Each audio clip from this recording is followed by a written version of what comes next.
asalaamaaleykum mbokk yi nekk ñu lay nuyu sa tur ak sant di la ñaan ajjuma jàmm ak salaam ñoom mbégte tey di dalal suñu studio Khadim Bamba Diagne Khadim nag kenn du ko présenté Sénégalais ndaxte xarañteem ci mbirum économie bind ci téere yu bëri te Khadim nekk directeur exécutif de l'AREM laboratoire pour la recherche économique et monétaire Khadim ñu ngi lay nuyu xam nga fan yëpp coow li bëri na ci réew mi société civile moom ñu ngi posé question ci rapport fonds Covid bi génn di wax rapport bi il faut mu am suivi parce que réew mi yàgg nañu génnee rapport dem suivi boole ci tamit Covid baa ngi commencé di continuer takarnaase même bu fekkee nee nañu wàññeegu na mu ngi baissé maanaam taux yi en tout cas chiffres yi ñu joxe gum ci ministères yi te boole ci aussi njëgi yokku inondation yi am noonu en tant que économiste ban jàngat nga am ci secteur yooyu. maa ngi lay nuyu Alassane di nuyu say auditeurs ak say téléspectateurs. di wax ni depuis l'année dernière ñëw dañ fi presque tous les mois dañ fi daan ñëw pour discuter ci mesures yi état bi daan jël muy confinement muy restriction yi couvre-feu beeg état d'urgence bi daaw nag dafa neexoon président tey toog rek ne couvre-feu Alassane couvre-feu mooy lan wala confinement wala restriction yi mooy Alassane bu daan liggéey at ñu ne ko léegi wàññi li ngay liggéey Alassane boo wàññee li ngay liggéey say am-am day wàññeeku sa am-am bu wàññeeku am-amu état day wàññeeku am-am état bu wàññeeku état li mu daan mën a def dootu ko mën a def état dafa jël ay décision daaw yoo xamante ni il s'est tiré une balle dans le pied décision yooyu nag nit ñi ñu bëri xëy na li ma daan wax rek ñi nga xamante ni am nañu tuuti dañ daan d'accord ci mesures yi dañu comprendre conséquences yi mu daan am. xëy na sama genre gi su ma ci doon xeex yëpp xamoon nañ fii lañ jëm fi ñu nekk nii. état bi mënatul jël benn mesure te mesure yu baaxul yi nga xamante ne jël na ko daaw da koy fay ba mu jeex te du ko fay moom kese mook sénégalais ñoo koy fayandoo loolu lu muy indi nag mooy une hausse du niveau général des prix yi day yokk ndaxte état dooleem dafa wàññeeku te ñett da koy justifier mooy bu liggéey bi bu activité amul état bi recette am day wàññeeku parce que état lu activité moom rek moo ciy gagné. donc bu arrêté activité rek moom poche am day wàññeeku donc état dafa njëkk a dóor ci poche am moom bu dóoree ci poche am ba pare ñaareel bi bu njëkk ba bu jamono yu metti yi daan am état da daan leb ñëw di subventionné mais tey boru état fu mu toll état mënatul leb borom xoj na ko yéeg na ba ci kaw ñetteel ba état bi dafa am benn stratégie bu mu teg fii ak 2024 pour yokk pression fiscale am. ba 20% yaa ngi bëgg a yokk sa pression fiscale mooy nit ñi li ñu fay impôt yokk te nit ñi seen activité wàññeeku mooy lan foo nga yokk taxes yi loolu yëpp nag fu mu daje mooy prix yi kenn mënu ko tere exploser te nit ñi bu ñu xaar sax prix yi wàcc.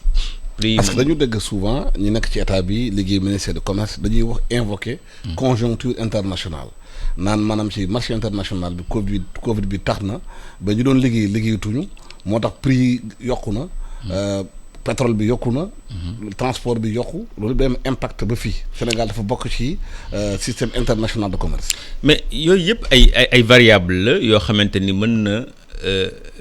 impacter sur prix bi yooyu yëpp ay variables la mais variables yu gën a déterminante ay variables endogènes la ci biir la jóge variable mooy lan daaw dañoo jël ay décisions yoo xamante ni décisions yi baaxul woon xoola daaw. li ñuy jël ci ay restrictions couvre-feu ren moo gën a métti déggoo kenn jël ko parce que mënatuñ ko et c'était ça l'erreur état warul dem ba amatul instrument parce que daaw dafa yomboon trop am na ñoo xamante ni sax booy wax ni mesure yi baaxul dañ jàkk ni kii du nit parce que nit ñaa ngi dee nit ñi parce que en réalité Sénégal dafa mel ni ci Covid bi la ñu découvrir dee or réew boo koy gérer man nanguma état di def erreur man nanguma loolu Alassane état dañ ko fay moom ay moyens jëloo ko nit ko lu ko neex ci ay nit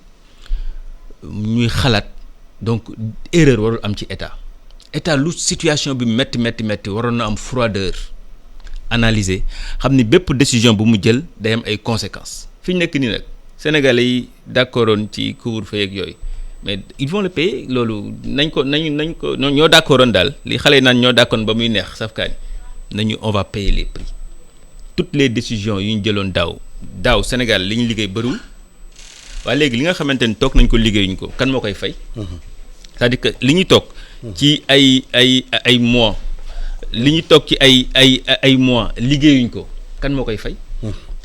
ñun ñoo koy fay kenn ku ci nekk ci ñun li nga toog liggéeyoo ko Alassane kenn du la ko fay donc réew mi dafa manqué woon stratégie bi dafa yomboon trop rester chez vous léegi rester chez vous nag fi ne ni moom la ñuy fay les conséquences du rester chez vous c'est l'augmentation des prix nit ñi seeni ressources financières wàññeeku na seeni dépenses yokk na donc fi ñu ne Sénégal dafa tendu boo xamante ni toll na foo xamante ni président bi ñemetu la wax parce que xamatul lu muy wax ñemetu la jël décision tëj nit ñi parce que xam na nit ñi li ñuy dund xam na moom li muy dund en tant que président ay ressources wàññeeku bu baax a baax c'est-à-dire que li mu mënoon mënatu ko te xam na ni Covid mi ngi def ay dégâts mais bon il a fait dafa observer silence boo xamante ni un silence bruissant. mais boo nekkee situation boobu. yan mesures ngay jël pour soulager population. léegi Alassane c'est trop tard c'est-à-dire que ñun on est en train de dañu subir conséquences 2020 yi heureusement 2021 jëluñu benn décision de restriction gis nga troisième vague bi lu muy dangereux président waxul parce que xam na ne mënatul jël décision c'est que l'erreur qu'on a fait dañoo am problème santé publique ñu jaawale santé publique ak médecine boo waxee ñu ne nañ déglu waa kër docteur yi lu wax ñuy déglu waa kër docteur yi faj lañ xam santé publique ça dépasse la médecine santé publique day wax ci bien-être nit du rek wér-gu-yaram xiif lekk la liggéey la dund ak nit ñi la donc lu taxoon ñu bàyyi ñun ñëpp mel ni ku dul ñu bañ a xalaat nañu wax nañ déglu médecin yi boo leen dégloo lu ñu xam mooy restez chez vous laal leen gel distanciation sociale. mais nguur gi amoon na campagne bu initié woon fii campagne mooy affaire bor bi pour ñu wàññi ko pour ñu def ko annuler ko déggatuma ñu wax ci. mais dafa antuwul ou bien lu xew. mais xam nga Alassane bu ñëpp amee problème ku nekk da ngay jéem a xool fi nga xamante ni mën nga faa trouver issue parce que nguur gi li tax bor bi mu bëggoon ñu baal ko mooy egg na ci limite bi presque. mais yeneen ñi ko waroon jàppale ci loolu. egguñu ci limite bi donc amuñu ci benn. du seen enjeu amuñu ci intérêt. voilà du seen enjeu. loolu moo xam nga pour toutes ces raisons là dafa taxoon décision bu état bi war a jël dafa waroon am xalaat mais décision yi dafa gàttoon dafa shortoon dafa nekkoon décision court-termiste xam nga day mel ni Alassane nga war a daw course 1000 mètres ñu ne la 100 mètres ngay daw nga daw 100 mètres ba pare gis nit ñi di continuer di daw mënatoo daw sonn nga état bi dafa teel a xoox. parce que li mu amoon yëpp da koo def ci 100 premiers mètres yi or que lii daraan day dem bu gudd loo xamante ni dafa structurel doo ko jox ay solutions yu conjoncturelles solutions yi ñu tegoon yëpp ci crise bi c'était des solutions conjoncturelles président même wax nañu daaw ni li ko ay boroom xam-xam wax mooy si septembre mën nañoo battre affaire bi donc on a mis 1000 milliards tout cela léegi yëf yaa ngi fii ba léegi mais ñan ñoo bind rapport boobu c'est-à-dire qu'il faut que Sénégal mooy am ay sanctions positives ak ay sanctions négatives Alassane parce que état dafa sérieux man nanguma erreur ci état parce que état mën na nit ñi di xeex ci ay idées bañ a d'accord mooy am ay contradiction ba ñu jël bi li gën état warul tiit état warul ragal parce que situation bi Sénégal di dund moo gën a metti nit ñi liggéeyuñu prix yi yokku na c'est-à-dire que seen pouvoir d'achat dafa wàññeeku trop alors que prix yi mënutul bañ a yokk parce que état bi dafa soxla ay ressources tamit pour dund te ressources yooyu mënu koo am lu dul ci yokk ay taxam. mais bu ñu nekkee situation yooyu est-ce que li nit ñi doon wax depuis Abdou Diouf nekkoon fii wàññi train de vie de l'État naka lañ koy mën a wàññi fan lañ mën a compalee dagg fii pour soulager population. xam nga Alassane il faut faire attention avec les discours des hommes politiques gis nga ba président Macky Sall nekkee au pouvoir li mu njëkk a wax mooy ay Sénat yooyu day budget la yàq non c'est pas vrai loolu seeni budget matul dara ci état xam nga loola c'est-à-dire que politiciens dañ koy wax rek pour justifier seeni tas benn affaire te créé waat beneen affaire jox ko seeni nit mais c'est pas vrai problème mu train de vie de l'État Alassane suñu problème mooy benn affaire da ngay gis ñu créé moom benn administration benn direction buy gérer lii ñu créer ko ay agence ñu wër ko capter xaalis bi yëpp da ngay gis ñu xam ne lii nii buñ ko joxoon diw mu def ko ñu jox ko ku leen neex parce que dañuy naan ministre Sénégal 2,5 millions lay am salaire mais seen force de frappe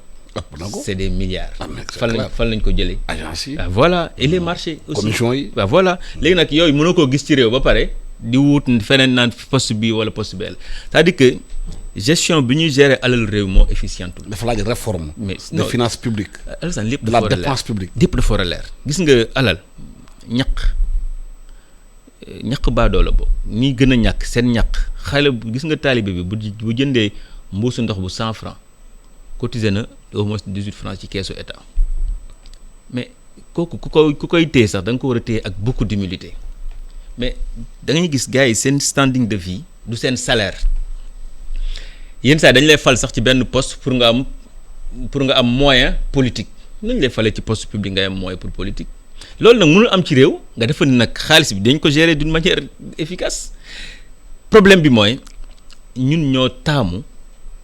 bu nit nekkee ci pouvoir ñu mel ni ku ko bàyyi gëmmuñu ñëpp nag ñëppay gëmm état bi day xam ni kii niveau d'enrichissement am du liggéeyam du ñaqam. Alassane yow ñaata at a ngi yaa ngi liggéey mais bu ñu la falalee benn booy bu subaa boo gisee dootoo ko xàmme c'est-à-dire que yooyu day décourager nit réew da ngay wane waa réew mi ni xaalis bi nga xamante ni réew mi ñoo koy liggéey di ko jox état bi mu koy dajale muy budget ku koy laal da nga ko war a laal ak beaucoup d'humilité ak beaucoup de sérieux mais malheureusement xaalis boobu bu ñu ko gérer wul d'une manière efficiente mais mënuñoo am ressources yu doy parce que Sénégal je vous dis une chose. Ceux qui sont dans le secteur public sont plus riches que ceux qui sont dans le privé et c'est pas normal c'est dommage. Public sacrifice la. mais la moo tax temps ñu ndax FMI dafa joxe DTS 240 milliards Sénégal dina ko am loolu fu muy dugg xaalis boobu ban njëriñ la am. mais xam nga Alassane dañoo am budget. xam nga suñu budget presque toll ci ay 4500 milliards. li nga xamante ni état war na ko def te état coow li moom budget charge yi mu am mënul bañ a am budget donc. dina fexe ba salaire yi mu fay ko yenn dépenses courantes yi mu def ko fonctionnement am investissement am ainsi de suite loolu état mënu ko bañ a def mais problème bi état am mooy l'efficience de ses dépenses état mooy ñëw dugalal la fii xaalis 100 ans mu fay dugal xaalis te du am njëriñ te kenn du benn tête du tombé te dañuy mel ni daal saako bi dafa bët ñu xam ne saako bi dafa bët ñu ciy sol ñu ciy def suukar. loo ci sol day tuuru mais problème bi mooy amul kenn kuy lijjanti ku bëtt saako bi. DTS bi xaalis fa lay dugg boobu. déedéet bon droits spéciaux au Sénégal comme dafa am budget te laajoon crise ba mu amee dafa fekk ñun amaluñu woon bor FMI. boo amulul bor FMI Fonds monétaire dafa doon jàppale yeneen dëkk yi surtout yu gën a néew doole ñi nga xamante ni amel nañ ko bor mu baal leen ko bon. ñi nga xamante ne nag comme Sénégal nga xamante ni lu mu amaloon FMI bëriwul ñu jox ko ay droits de tirage spéciaux 250 milliards mais yooyu day rejoindre parce que Sénégal da ko prévoiroon dans son budget. du xaalis la bu ñu doon xaar parce que 4500 milliards yi. le problème mooy état bi bëggul wàññi recette am li mu waroon comp ci nit ñi bëgg koo wàññi te xam nañu nit ñi seen activité wàññeeku na. xam nga loolu mooy tension bi day gën a metti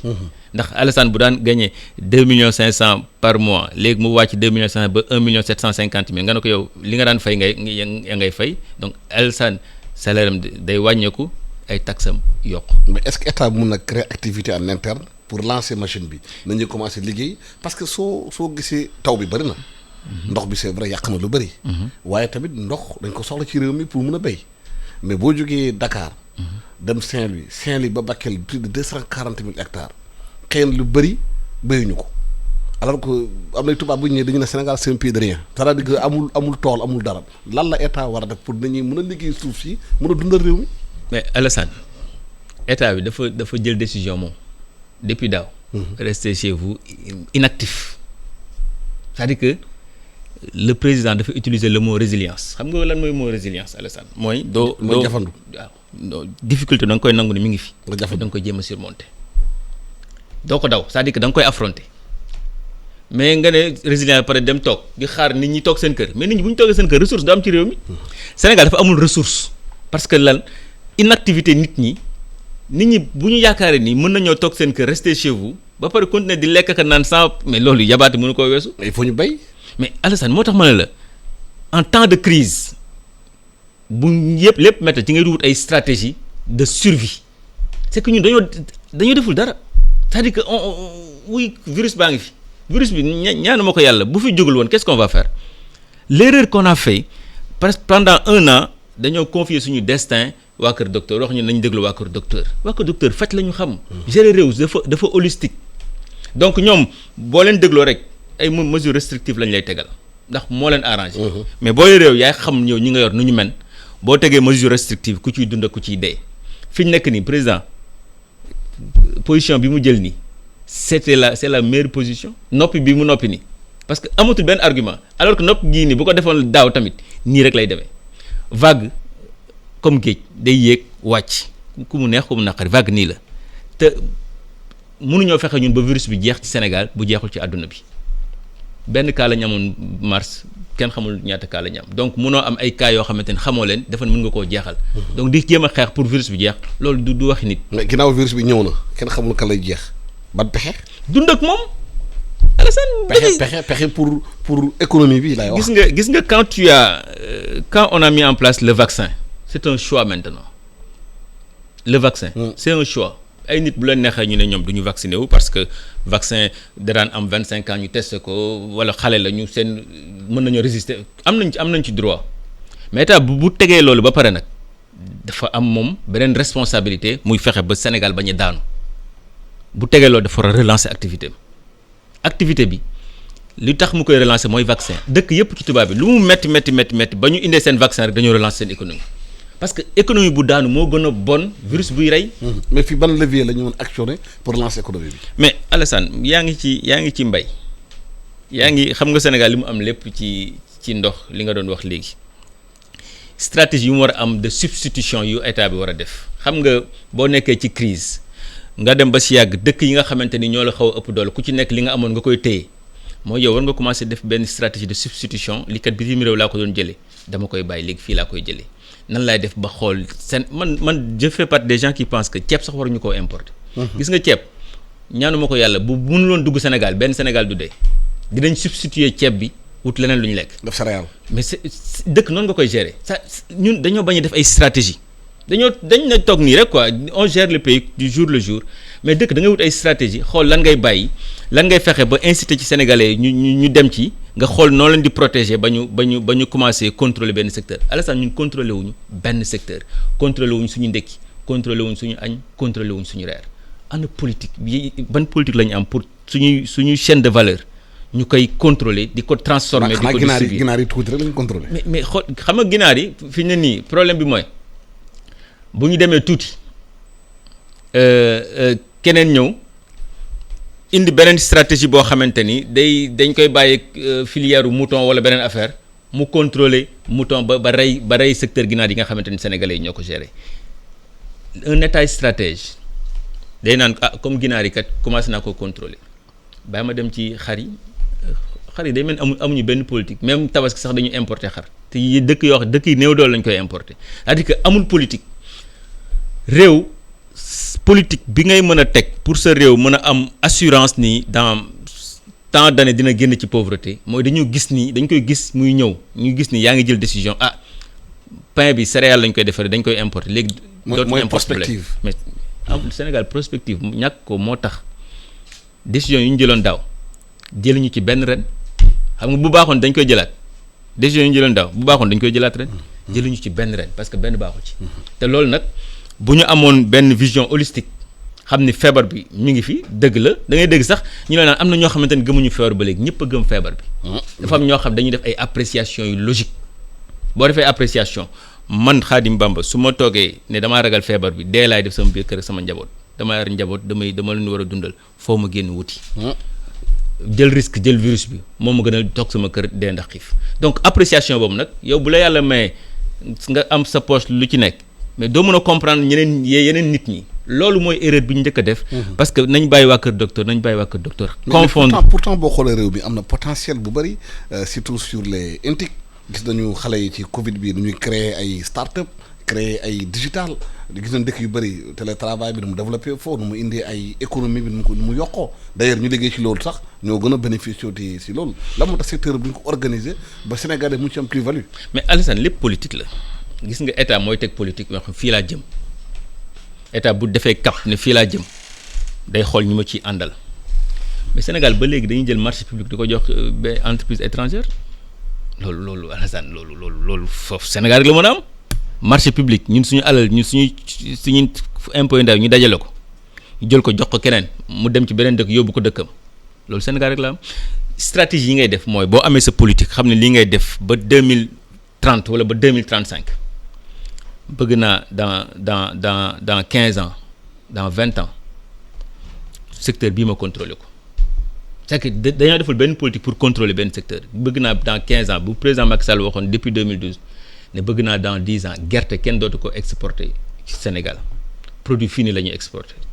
xoolal gerte yi ñuy exporter demal supermarché boo dem léegi dañu lay jaay sax gerte xott à 3500 tubaab fii lañ koy jëndee nee nañ dañ ko conditionné def ko ci mbuus nee nañ dañ ko conditionné 500 grammes bi ils le vendent à 1500 léegi chinois ñu ngi koy def ay genre céréales di ñu ko jaayaat c'est-à-dire que yow amoo liy créer entreprise loolu la. les start-up xam nga la technologie abolit les peines de l'homme day tax nit ki rapide ci ay décisions yu muy jël mais technologie boobu Alassane boo ko wutalul porte protéger ko créer ko ay marché ubbil ko ay yoon jéem koo xool nu muy def ba génn Sénégal dem ci yeneen dëkk yi mais da ngay sonal sa bopp booy dinañ créer de mais dañuy dem ba dootuñu ko gëm sax parce que dañoo gëm ni ñun Sénégal tant que jógewul bitim réew baaxul on a ce problème là. gis nga tant que interdiruñu le secteur public xaalis bi nga xamante ni Sénégal yi ñoo ko cotiser ñu bàyyi di ko jox entreprise étrangère bu ko Sénégal yi mënul ñu xam ne lii soxlawuñ ko il faut que ñu commencer xam ni xaalis bépp xaalis boo xamante ni sénégalais ñoo ko cotiser rek waaye bu ñu ko joxati entreprise étrangère mais da ngay xool loo xamante tabax sénégalais yi mën nañ ko am nañ entreprise étrangère yu ñëw di gagner marché tabax au Sénégal ba léegi. ça se fait pas. parce que newoon nañu dañuy def réforme de l'administration pour ñu xoolaat administration de développement Abdou Diouf waxoon na ko fii Abdoulaye dañ ñëw libéraliser affaires yi dañu gën a renforcer Macky Sall ñëw a promis au Sénégal réforme de l'administration pour mu gën a efficiente waaye lu ñu gis ci administration bi mooy bon xëy na ku nekk dafa toog rek di gérer ay affaire boppam. non mais c'est parce que loolu nag révolution rek moo koy dindi il faut affaire yi yëngatu ba nit ñi xam ni ku ci nekk sa salaire rek nga war a dundee gis nga tant que nit ñi ngi jàpp ni man su ma jëlee marché jox ko Alassane am naa ci war naa am ay 15%. amoon na sax voilà dañuy defee mbapat ci ministère yi. voilà léegi mbapat yooyu nag fii ak yaa ngi koy bàyyi muy am parce que buy am day tax ñeneen ñi noppalu kenn du gis ñoom tamit lu ñuy def nit mën a fal ku ko neex fu ko neex Sénégal léegi da ngay mën a fal nit ku la neex fu la neex nga koy fal loolu day dem ba un moment da ngay décourager am naa sax benn xarit boo xam dañu leen indi benn directeur ñoom ñëpp découragé nee nañu waaj amul niveau te waaj mooy seen directeur. parce que en réalité yooyu day démotiver administration. critère de choix. les ressources humaines. mais loolu du caaxaan gis nga un état c'est un tout bu ci benn manqué rek day sooxe moo tax ñu lay permettre ngay sanctionner Alassane topp nañu Cahuzac ndax compte la am Suisse. France ne kii comment ñu mën di ko fay ñun muy fay impôt ci beneen dëkk mais ñun loolu suñu président sax mën nañu am kër à l'étranger du dara pour ñun du dara yooyu la ñu war a indiwaat ñu commencé tiital homme politique yi wax leen ni gis nga la redevabilité mënoo yore mbir ba sa àpp jot nga dem. doo rendre compte te doo justifier sa am fi mu toll. gis nga benn politicien warul mën a yor te dem. te mesuré wuñu ba muy ñëw lu mu am ak li mu yor après. Youssou Ndiaye yàlla na ko yàlla yërëm ancien ministre des sports du Sénégal nee na Sénégal c'est un pays d'enrichissement sans cause. mais Alassane ça fait mal te loolu day décourager ku nekk sax dans l'informel day naan su ma formaliser ñii ñoo koy sàcc rek ñii ñoo koy capter yenn saa da ngay gis ñoo xamante ni duñu bëgg a fay impôt parce que dañuy jàpp ni fi ñu fay impôt duggul fa mu war a dugg bu duggee fa mu war a dugg mais nit dina sawar. man su ma fayee impôt gis ni sama école bi sama doom ji jàngee kat lépp a ngi fi yoon bi defar nañ ko ba yoon bi baax hôpital yi ñu ngi faj sans problème lépp ñëw na ainsi mais damay gën a fay mais su ma fay du ma gis dara balaa seet li ma doon fay ma téye ko ma di ko régler sama problème dëkk da ngay def ay incitation da ngay mettre en place des stratégies gëmloo dëkk bi seen bopp gëmloo leen seen bopp wan leen ni lépp lu ngeen fi joxe seen xaalis 4500 milliards yi ngeen joxe benn par benn dañ leen wax fu mu dugg. mais da ngay jox nit marché xam ni kii li nga koy jox mënu ko mais kenn xamul relation parce que nit ki boo ko joxee marché mu am lu mu la war a jox mooy moom pare na pour jël ci leneen. jël tuuti defar ko marché bi. tali Sénégal loolu mooy taf yëngal yu bari. mais benn Sénégal mën na fay jaar ci benn tali daw normalement tali boo ci jaar gis pax yoo xam ne da ngay naan kii nuñ ko defaree. surtout ak hivernage bi. voilà moom tali moom biir Ndakaaru musiba la. inondation bu ñëwee non nee naa inondation nawet bu nekk da ngay changer say amortissement parce que say amortisseur parce que da ngay xam ni fu ne ngay dugg c'est-à-dire que en fait en réalité et puis nit ñi nu la neex la ñu dëkkee aussi c'est problématique dans ce pays là da ngay xam ni état moo war a changer loolu gis nga njiit la pédagogie par l'exemple njiit li. parce que en fait indiscipline bu ñu wax ci réew mi yëpp ñi jiite réew mi ñoo war a d'abord montrer le bon exemple par l'exemplarité. tout à fait loolu la ñu woowee la pédagogie par l'exemple gis nga bu ñu amoon ay hommes politiques yoo xamante ni quel que soit seen rang dañuy dund comme nit ñi ndax ñoom nit ñi ñoo tolloo salaire wala nit ñi ëppal leen salaire sax dund comme nit ñi doo am problème mais gars yi bu ñu la falee rek nga tegale say oto tegale say toog ca kaw nekk ca kaw mën a am xaalis boo xam boo ñëwee sa base sax di joxe xaalis les gens se posent la question kii fan la ko jëlee.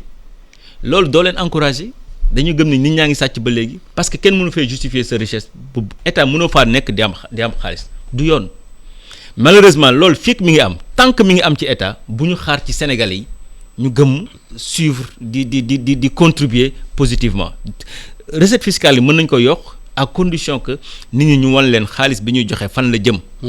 mais Alassane nit ñi mënuñoo am les nécessités de base yi nga xamante ni c'est ce qu'on appelle les besoins physiologiques yu yomb yooyu mënuñu ko am kooku bu ko mënta am